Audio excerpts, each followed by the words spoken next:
Good evening, guys. Good evening once again. Welcome to South Africa Lately, a channel that discusses South African trendy news. We do, however, grab here and there from international news when it is trending enough to be brought here. Before I go any further, please do understand that I'm not a politician. I do not have deep knowledge in politics. However, I am a South African citizen who is also a voter, so I do believe that my views count winners of this beautiful country, as that informs my vote.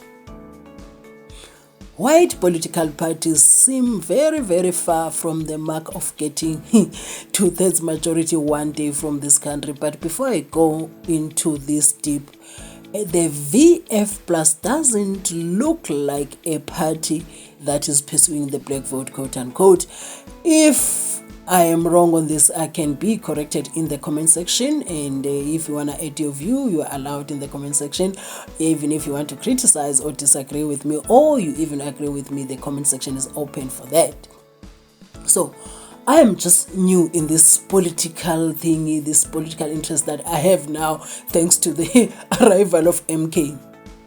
So VF Plus doesn't seem to be interested in the black vote. So I'm going to talk about the Democratic Alliance, which is more interested in the black vote. So why are they not? Why is it so easy to switch up on them and be like, no, I'm not voting DA again? So I'm going to make an example with Christopher Papas. I have to be honest with you, Christopher Papas became a mayor of Umgeni municipality because of other people's votes. Mine was not included in that. It was not included. But when he came, I saw the difference.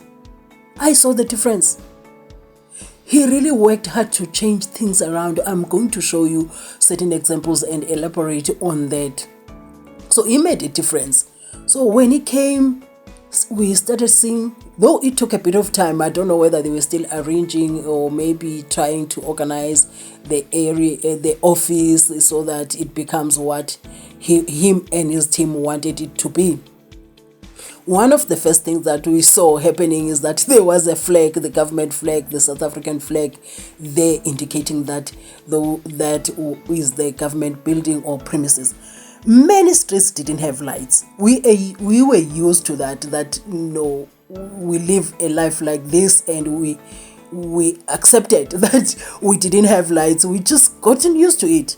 Also with load shedding and stuff, so the lights were not a hoo-ha, but he came and fixed them. So even now, in our streets, if you can go there, the light is on, something that we were not used to.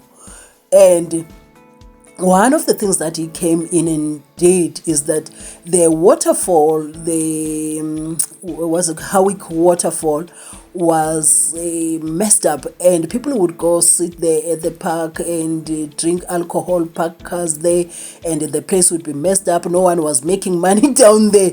It was a place for groove. And thank goodness for Umgeni people, because they allowed that change to take place. The place got a facelift. People accepted that that place is no longer a place of groove, but you can go there anytime if you want to just go take a walk, sit. But that is not a place where you drive cars into the park, chasing tourists away, and end up the people that are trying to sell anything there end up not making any money. You see, Umgeni municipality started being alive, man. I want to make an example. You see scenes like this, the one that you see on your screen now, is something that Christopher Papas found that was left by the ANC administration. If you know the ANC, the party that I've been voting for, the party that I've been voting for, I even don't know how to vote. A part of me wishes for the resurrection of the good ANC, the one from ages ago. So he came in and turned that place to be like that. Can you see? He turned that place to be like that. This is the Democratic Alliance mayor. We have to speak the truth for the truth to set us free. We have to speak it. So the previous slide that you saw of the project that was not finished is something that we are used to in South Africa, where the municipalities are run by the ANC. So The question is now, the DA looks like they know how to provide service. I'm making an example with a place that I know, the place that I know for sure that I have family in. But now the Democratic Alliance doesn't seem to reach that mark where people choose the Democratic Alliance confident. You know, this happened before the elections that we had. Christopher Papas had KZN. Everybody was like, Papas, because people were looking for something different. And that something different didn't have ANC inside. He wanted to punish the ANC anyway, regardless whether there was MK or no MK. The situation was still going to change for the ANC, that is certain. KZN was sold out to Papas. But then again, suddenly, MK came into the picture. When MK came into the picture, people switched off like they were like, this is it, no more Papas. If you can go to Facebook and search it and search back, you even see the post of a Democratic Alliance post before the elections. You see that people were switched. I mean, prior to the existence of MK, people were for Papas. And you would see as well when they switched up and said, we almost became the DA. That's what people were saying. They were like, we almost became the DA. If you know this, please, man, be there in the comment section. Please support me in this. Be there in the comment section. Now the question is, why is it so easy for people to switch up on the Democratic Alliance and say, we are no longer voting for the Democratic Alliance? And sometimes you can find that you voted for the Democratic Alliance, those who did. I have never done it, those who did. And then the next time you're like, I'm not voting for the Democratic Alliance, you switch up on them. And then you have the ANC. The ANC that it is so corrupt to the core. But people give it a chance, like, oh, maybe this time around is going to be better. And this time around is going to be better, until they are tired like me. Why? It's because, that is according to me, I stand corrected. It is because the Democratic Alliance is not leading in fighting racism. That is spiritual. If you didn't hear me, you know what I said? It is so spiritual. That's according to me. If it's not spiritual to you, it's okay. Let's keep it moving. It is so spiritual. It is so spiritual what I just said, but I'll tell you why. It is because the Democratic Alliance is seen as the face of the apartheid government that was fought by the ANC. And what is killing the Democratic Alliance the most, it is not even the Democratic Alliance itself, but the Democratic Alliance's inability to lead the fight against racism. Hold on, I'm still coming to it. It's going to make sense. Trust me, it's going to make sense. So, Cape Town. Everyone knows that in Cape Town, racism is hardcore. So, I'm going to make an example. If you go to, in the private sector, if you go to companies where the companies are predominantly white, that's when you'll see the racism, the type of racism that you have to experience it for you to understand. In the working environment, the kind of racism that you cannot be able to just explain to a normal person that this is what is happening at work. So you're going to look at this as somebody maybe from the Democratic Alliance and take it lightly, but this is where the Democratic Alliance takes a knock. You find a household Let me tell you, I'm talking this one from experience. So you find a household that is frustrated by the ANC, they decide, they have this conversation, you know what, we really need change. Did you see what the Democratic Alliance is doing in Umgeni? Did you see what the Democratic Alliance is doing in Cape Town? Maybe we need that kind of service. I mean, even white people nowadays are no longer the white people that South Africa had during the apartheid time. And suddenly, a family member goes through the toughest time at work under the hands of white people that are not even members of the Democratic Alliance. Do you understand what I'm saying? That are not even the political leaders of that party. Let me say that, because the chances are they vote for the Democratic Alliance or maybe VF. And somebody comes weeping to their family because of what they experienced at work. Even in that household, if the Democratic had 5 votes, the Democratic Alliance had 5 votes, they lose all of them. And we choose not to have this good service that they provide, because if it is riding on racism, we cannot have it. And you find black people, we look at it at like, if we allow the Democratic Alliance to have power, these white people that are racist are going to be even more. Even the ones that are hibernating for now will start coming out of the shadows and behave like these ones. Do you understand? I'm not saying they will bring apartheid, but what I'm saying is the racism will increase. Seeing what is happening in the private sector, where the employers or the employees are predominantly white.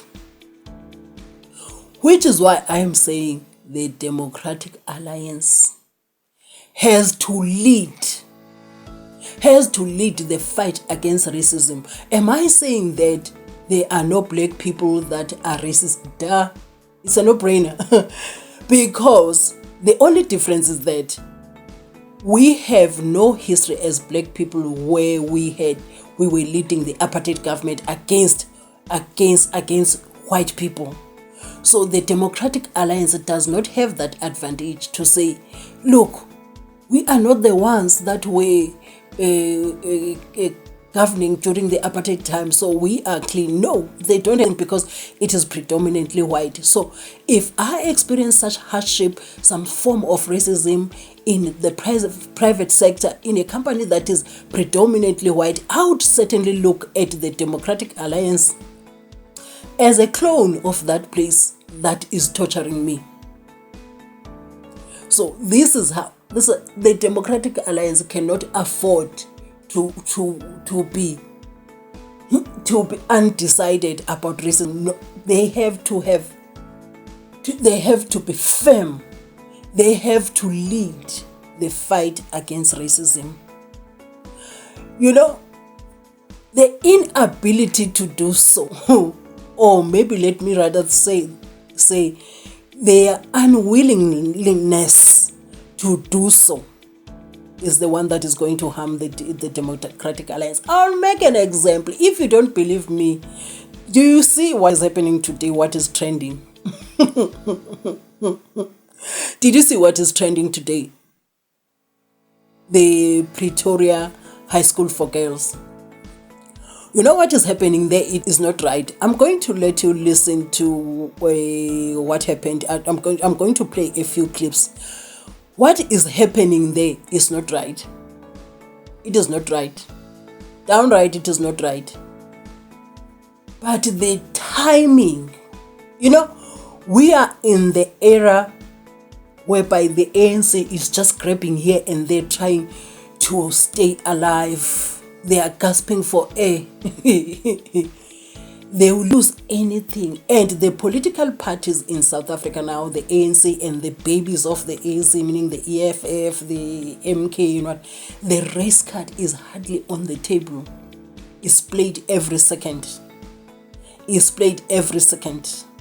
So now, If the Democratic Alliance does not join the party and fight and lead the fight against racism and be seen, even if they are unwilling, they have to force themselves this time around, they will finish the Democratic Alliance. I'm telling you, they will finish it. So if you notice very well, why did this come out today on a Monday? We're applying our minds now. I'm applying my minds that doesn't even know much about politics. But what I'm saying is, why did it come out today specifically? My thinking says they are setting the Democratic Alliance up for failure in their march against the Bela Act this week. Even if they can raise valid points, the Democratic Alliance on this issue this week is going to be so weak. It's not going to be funny. They will be listening to themselves. They march for themselves. No one will even be analyzing what they were saying. It is just, I see it as that timing. They are sabotaging that much in advance against the Bela Act. That is what is happening. It is easy for the ANC to do so because the Democratic Alliance decided to not participate in fighting against racism. You cannot tell me that they disciplined Ronaldo, they did this, or this is the fight against racism. No, I'm talking about being vocal, even fight racism even more than ANC itself.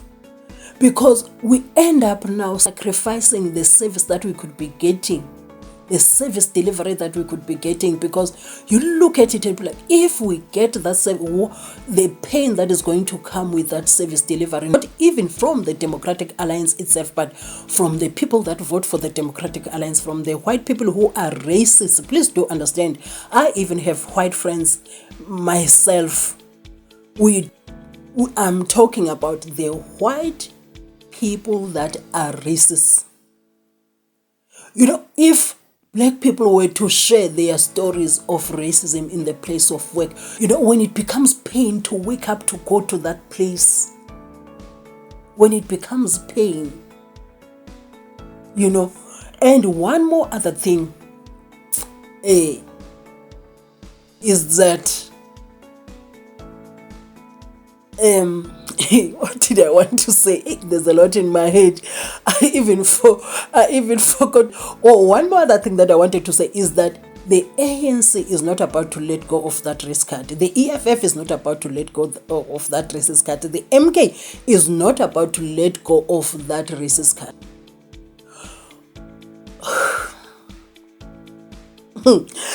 Anyway, before I end my commentary, please kindly tell what transpired today there by Pretoria for girls, and I'll be back with the rest of my commentary. White educators not greeting their fellow black educators because they do not know whether they are cleaners or educators at the school. One needs to qualify this. It is not all white educators at the school, but some white educators or staff members. The allegation that white educators do not greet their black colleagues was confirmed by the principal. According to the principal, this is her biggest frustration that she must deal with at the school, including the ill treatment of the administration staff by some educators. The principal further indicated that her challenge is that the administration staff do not want to name the educators that are ill-treating them, and thus she cannot take the necessary disciplinary steps against them. So cleaners are not colleagues. Cleaners of the same school where you work are not colleagues, so you decide you're not going to greet them because you cannot tell who is the teacher, who is the cleaner, because wow, it's a taboo. Greeting the cleaner is a taboo. Hey, this life, we all go to the same toilet and make that place stink. We red blood, We all have hearts that are jumping. We all have two eyes of we. So one has to know if this one is, but we are within the same school. You are colleagues within this. If you work in those premises, I don't care whether you are a teacher or security guard or what, you are colleagues. You are colleagues and you have to greet everyone. You don't have to put people into a certain class that, oh, this one is a teacher, I can greet. Oh, this one is a cleaner, I can greet. And I consider that to be a very lame excuse for not wanting to greet black people. That's why I'm saying the Democratic Alliance will have to lead. If they are serious about getting the black vote, they will have to lead in the fight against racism. Who is better to hear? Who's better to be heard by by white people who are racist, if it's not the Democratic Alliance? Anyway, let us hear more about Pretoria High School for Girls. I will now move to deal with the allegations relating to the finance manager being favored. The position was advertised 3 times. It is a finding that the finance manager does not possess a degree or diploma, which is a requirement for the position. It is further found that the finance manager could not be appointed in this position using paragraph 13 of the school's employment policy. The principal, the HR manager, and the finance manager herself all confirmed that the finance manager never applied for the position in the first round. When she applied for the position in the second round, she was shortlisted, albeit she did not possess the qualifications for the position. She was found not to be suitable to be appointed, hence she was never appointed, and the school had to start the process afresh. The finance manager did not apply for the position in the third round. There were 3 candidates, and there was only one that was appointed. Even under paragraph 20B of the school's employment policy, which deals with positions proving to be difficult to fill, it is required that there must be an application and interview process. It is further clear from the consultancy agreement entered into between the school and the company of the person that used to be the finance manager here at the school, who is white. The services being rendered by that company or that individuals are not only a handover process, but covers all the duties of the finance manager at the school. Albeit no conclusive evidence was found that the finance manager was appointed to the position because of her race, the evidence indicates she was favored for appointment, and this appointment was not in line with the school's employment policy.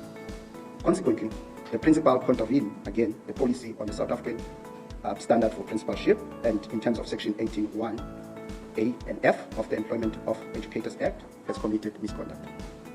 If you watched up to here, thank you guys for watching my videos. This is South Africa Lately, a channel that discusses South African trending news. We do, however, creep here in there from international news when it is trending and up to be brought here. I am looking forward to seeing your comments in the comment section. To those that I haven't responded to or even reacted to their comments on the other videos, please bear with me. I'll try and find time to react or comment if time allows. Do have a beautiful night.